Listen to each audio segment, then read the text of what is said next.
बांग्लादेश में इंतखाबात का बिगल बच गया। मुल्क भर में जनरल इलेक्शन के लिए पोलिंग आज होगी। आगाज सुबह 7:30 बजे होगा। शाम 4:30 बजे तक वोट डाले जा सकेंगे। बांग्लादेश इलेक्शन कमीशन के मुताबिक इंतखाबात में 2000 से ज्यादा उम्मीदवार 300 नशस्तों पर मुकाबला करेंगे। 1400 उम्मीदवार पहली बार इंतखाबात में शरीक। 600 से ज्यादा उम्मीदवार 44 साल या इससे कम उम्र। हुकूमत बनाने के लिए कम अज कम 151 नशस्तें दरकार। बांग्लादेश नेशनलिस्ट पार्टी के सरबराह तारिक रहमान फतह के लिए पुरुम्मीद। कहा, लोग हमें वोट देकर इख्तिदार में लाएंगे। बीएनपी इंतखाबात में वाज़ेह अक्सरियत हासिल करेगी। मुल्क की सबसे मकबूल जमात है। बांग्लादेश जमात इस्लामी के अमीर डॉक्टर शफीकुर रहमान कहते हैं, हमें मुनसिफाना और दयानतदार क़यादत की जरूरत है।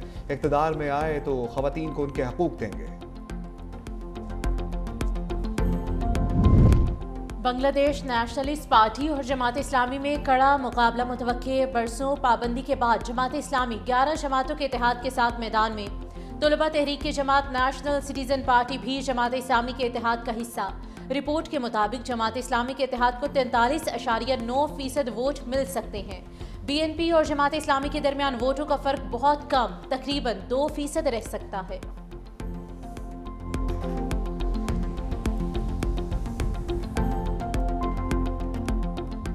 सोलर के बाद बिजली के घरेलू सार्फिन की जेबों पर बड़ा वार। नेपरा ने फिक्स चार्जेस और टैरिफ से मुतालिक फैसला जारी कर दिया। माहाना 300 यूनिट तक के घरेलू सार्फिन पर फिक्स चार्जेस आयद। फैसले के मुताबिक माहाना 100 यूनिट वाले प्रोटेक्टेड सार्फिन को 200 रुपए भरना होंगे। 200 यूनिट पर माहाना 300 रुपए फिक्स चार्जेस। 100 यूनिट तक के नॉन प्रोटेक्टेड सार्फिन को 275 रुपए अदा करना होंगे। 200 यूनिट तक के सार्फिन से 300 रुपए निकलवाए जाएंगे। 300 यूनिट के इस्तेमाल पर 350 रुपए फिक्स चार्जेस आयद। माहाना 400 यूनिट इस्तेमाल करने वालों के फिक्स चार्जेस 400 रुपए कर दिए गए। 500 यूनिट पर नॉन प्रोटेक्टेड सार्फिन को फिक्स चार्जेस 500 रुपए भरना होंगे। 600 यूनिट इस्तेमाल करने पर फिक्स चार्जेस 75 रुपए इजाफे से 675 रुपए कर दिए गए। 700 यूनिट तक इस्तेमाल पर फिक्स चार्जेस में 125 रुपए कमी से 675 रुपए हो गए। 700 यूनिट से जायद पर फिक्स चार्जेस में 325 रुपए कमी से 675 रुपए कर दिए गए।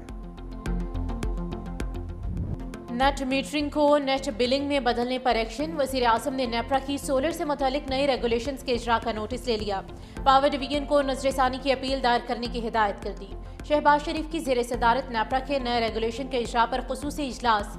वज़ीर आज़म ने कहा कि पावर डिवीजन सोलर के मौजूदा सार्फिन के कॉन्ट्रैक्ट के तहफ़्फ़ुज़ के हवाले से फ़ौरन अपील करे। मौजूदा कॉन्ट्रैक्ट्स का हर मुमकिन तहफ़्फ़ुज़ यकीनी बनाया जाए। सोलर से मुस्तफ़ीद होने वाले 4,66,000 सार्फिन का बोझ 3,76,00,000 से जायद नेशनल ग्रिड सार्फिन पर ना पड़े। इस हवाले से पावर डिवीजन जामे लाया अमल तश्कील दे। नेपरा ने नए रेगुलेशन में नेट मीटरिंग को नेट बिलिंग में तब्दील किया था।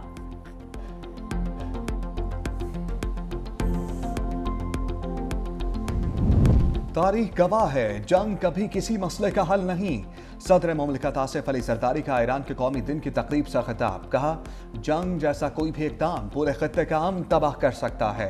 खत्ते में देर पा अमन के लिए मुज़ाकरात का रास्ता इख्तियार किया जाए। ईरानी सफ़ीर बोले, पाकिस्तान के साथ 2 तरफ़ा ताल्लुकात में बेहतरी आई। मुश्किल वक्त में पाकिस्तानी हुकूमत और अवाम की जानिब से यकजहती पर मशकूर हैं। तकरीब में सानह इस्लामाबाद पर 1 मिनट की खामोशी इख्तियार की गई।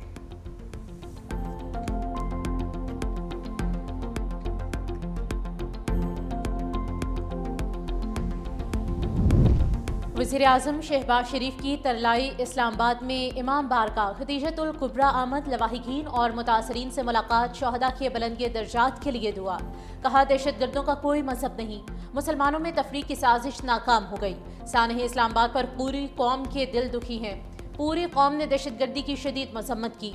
शहदा के लवाहिकीन के लिए 50-50 लाख, जख्मियों के लिए 30-30 लाख रुपए इमदाद का ऐलान।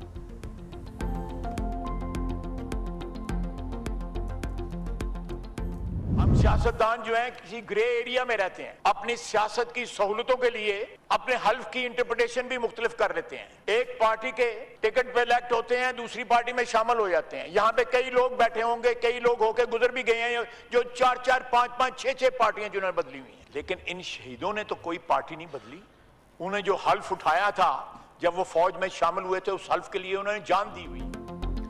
ख्वाजा आसिफ ने पाक फौज से मुतल्लिक महमूद अचकज़ई के बयान को गैर ज़िम्मेदाराना करार दे दिया। कौमी असम्बली में कहा, पाक फौज किसी सूबे या जिला नहीं पाकिस्तान की है। दहशतगर्दी के खिलाफ जंग में हम रोजाना नुकसान उठा रहे हैं। 5 साल में 3141 एहलकार शहीद हुए। पाक फौज अपने खून से हलफ की तायीद कर रही है। सियासतदान पार्टियां बदलते हैं, शहीदों ने नहीं बदली। हम अपने मफादात और इक़्तिदार की जंग लड़ रहे हैं। बलूचिस्तान में पंजाबियों के कत्ल हुए, लेकिन हमने सुबायत का रंग नहीं दिया। महमूद तचगज़ई नजरियात रखें, अटैक ना करें। स्पीकर अयाज सादिक ने कोरम की निशानदही पर अपोजिशन की एक ना सुनी। पाक फौज के शौदा के हक में मुतफ़क़ा करारदाद मंजूर।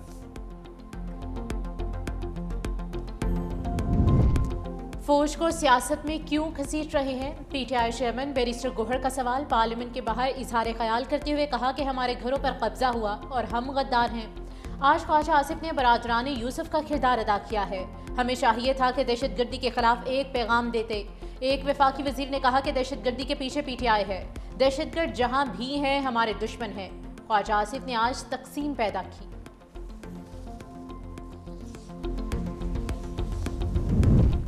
अपोजिशन लीडर का पाक फौज पर हालिया बयान अफसोसनाक और झूठ पर मबनी है। सिक्योरिटी ज़राए का 2 टोक मौक़िफ़। लाहौर में मीडिया नुमाइंदगान से सिक्योरिटी अहदेदारों की मुलाकात। कहा, बातचीत तमाम सियासी जमातों का इस्तेहकाक है, सियासत से फौज का कुछ लेना देना नहीं। कानूनी और कोर्ट केसेस और इससे जुड़े तमाम मामलात का फैसला आइन और कानून के मुताबिक अदालतों ने करना है। कोई बयानिया फौज और अवाम के रिश्ते को कमज़ोर नहीं कर सकता। हमारा बयानिया सिर्फ पाकिस्तान है। तमाम स्पॉन्सर्ड दहशतगर्दी के पीछे भारत का हाथ है। तरलाई अमाम बारगाह के हमलावर को ट्रेनिंग अफगानिस्तान ने दी। बैरूनी और अंदरूनी साजिशी अनासर के खिलाफ सख्त कार्रवाइयां नागुज़ीर हैं। गुड गवर्नेंस सी दहशतगर्दी को जड़ से खत्म कर सकती है।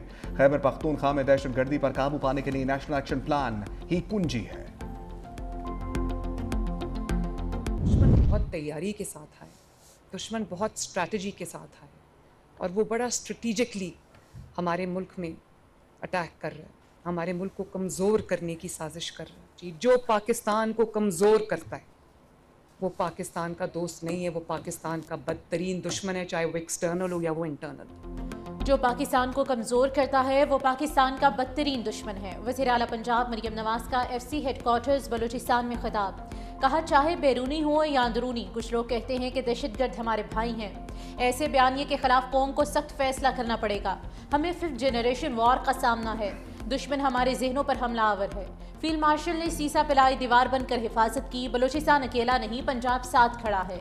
FC के लिए 10 अरब रुपए की मुआवनत का ऐलान।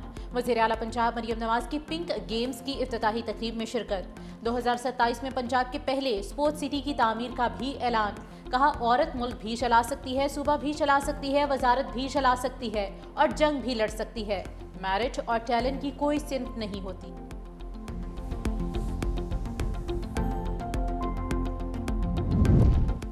वज़ीर आला बलूचिस्तान सरफराज बुगटी का दुश्मनों को सख्त पैगाम। बलूचिस्तान असम्बली से खिताब में कहा, भारतीय प्रॉक्सी बनकर बलोचों को जंग में धकेला जा रहा है। किसी को इजाज़त नहीं कि बंदूक उठाए और तशद्दुद शुरू कर दे। एक बार फिर फसाद और इंतशार छोड़कर मुज़ाकरात की दावत। कहा, दहशतगर्दी के खिलाफ जंग में फोर्सेस और शहरियों ने बेपनाह कुर्बानियां दी।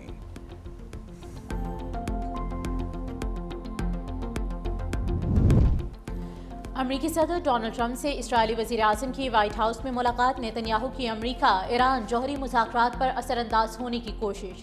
मुज़ाकरात में शामिल अमरीकी नुमाइंदे स्टीव विटकॉफ और जेरेड कुशनर भी मुलाकात में मौजूद। नेतन्याहू ने मुलाकात से पहले यॉन में कहा था कि अमरीका को जौहरी मुज़ाकरात के हवाले से इस्राएली मौक़िफ़ को भी अहमियत देना होगी। इसराइल किसी सूरत ईरान के जौहरी प्रोग्राम को बर्दाश्त नहीं करेगा।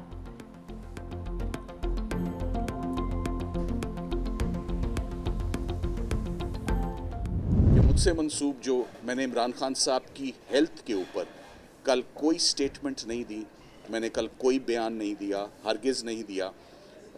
3 घंटे की मुलाकात और बाहर निकल के अगर किसी ने ठीक को मिस इंटरप्रेट किया है तो ये मेरा ख्याल है मिस रिपोर्टिंग है एंड दिस इज़ अनफॉर्चुनेट।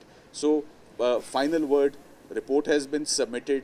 आप लोगों के लिए मैं इतना ही बता सकता हूँ, 7 सफ़ों पे मुश्तमिल है, 22 पैराग्राफ हैं, एलेबरेट है, एक्सटेंसिव है। जो देखा जो सुना एक्यूरेटली सुप्रीम कोर्ट के लिए अमानत थी, वो मैं आज जमा करवा दूँ। बैरिस्टर सलमान सफदर ने सुप्रीम कोर्ट में बानी से मुलाकात की रिपोर्ट जमा करा दी। मीडिया से गुफ्तगू में कहा रिपोर्ट 7 सफ़हात और 22 पैराग्राफ्स पर मुश्तमिल है। बानी की सेहत से मुतालिक कोई बयान नहीं दिया। अलीमा खान ने मामले को समझा जो काबिल सताइश है। सुप्रीम कोर्ट ने सलमान सफदर को फ्रेंड ऑफ द कोर्ट मुकर्रर कर दिया था। गुज़श्ता रोज़ बानी पीटीआई से 3 घंटे मुलाकात भी की गई।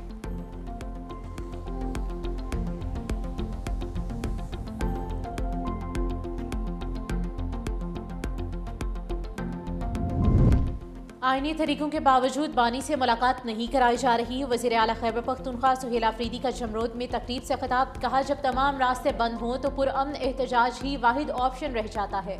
एहतजाज आइन और कानून के दायरे में रहकर किया जाएगा। साबिक वज़ीर आज़म और अहलिया को नाहक कैद किया गया। बुनियादी हुकूक पामाल हो रहे हैं। हमें बे से बंदूक पढ़ाया गया, हम काफ से कलम पढ़ाएंगे। फरसूदा तालीमी निज़ाम बेरोजगारों की फौज पैदा कर रहा था। सूबाई हुकूमत जदीद तालीम की तरफ पेशरफ्त कर रही है।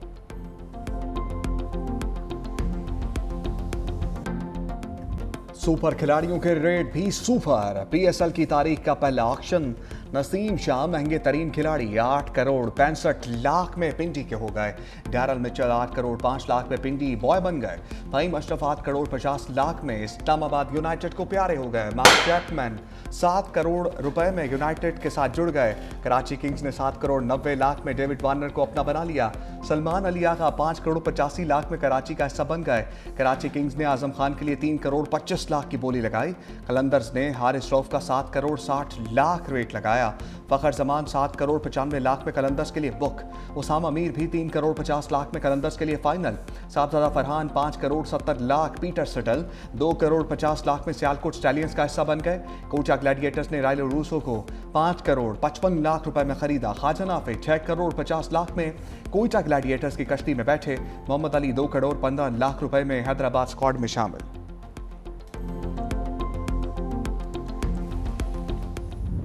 सुपर नहीं super duper. T20 world cup में सुपर ओवर का डबल डोज। जनूबी अफ्रीका ने अफगानिस्तान को 4 रन से पिछाड़ दिया। मैच का फैसला पहले नहीं दूसरे सुपर ओवर में हुआ। जनूबी अफ्रीका ने 187 रन बनाए।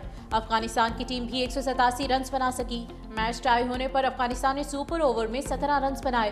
प्रोटीज भी 17 रन ही बना सकी। दूसरे सुपर ओवर में जनूबी अफ्रीका ने 23 रन बनाए। गुरबाज ने आगे पीछे 3 छक्के लगाए। आखिरी गेंद पर आउट हो गए। अफगानिस्तान सिर्फ 19 रन बना सका। T20 वर्ल्ड कप की तारीख में पहली बार किसी मैच में 2 सुपर ओवर्स खेले गए।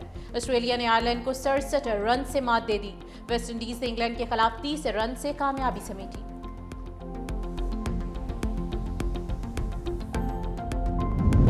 जजेस के खिलाफ 59 में से 50 शिकायत खारिज। चीफ जस्टिस पाकिस्तान याह्या अफरीदी की ज़ेर सदारत सुप्रीम जुडिशल काउंसिल का इजलास। इलामी के मुताबिक 6 शिकायत को मौखर, 3 शिकायत पर मजीद कार्रवाइयों का फैसला किया गया।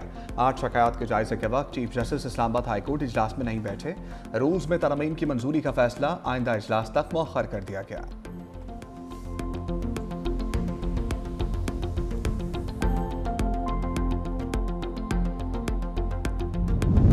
भारतीय टीम को बड़ा धचका। भारतीय जारहाना ओपनर अभिषेक शर्मा मैदे के इन्फेक्शन के बायस अस्पताल में दाखिल। नामीबिया के खिलाफ मैच में अभिषेक शर्मा की शिरकत मशकूक। तबीयत अमरीका के खिलाफ मैच से कबल खराब हुई थी। मैच खेलने के बाद हालत मजीद बिगड़ गई थी।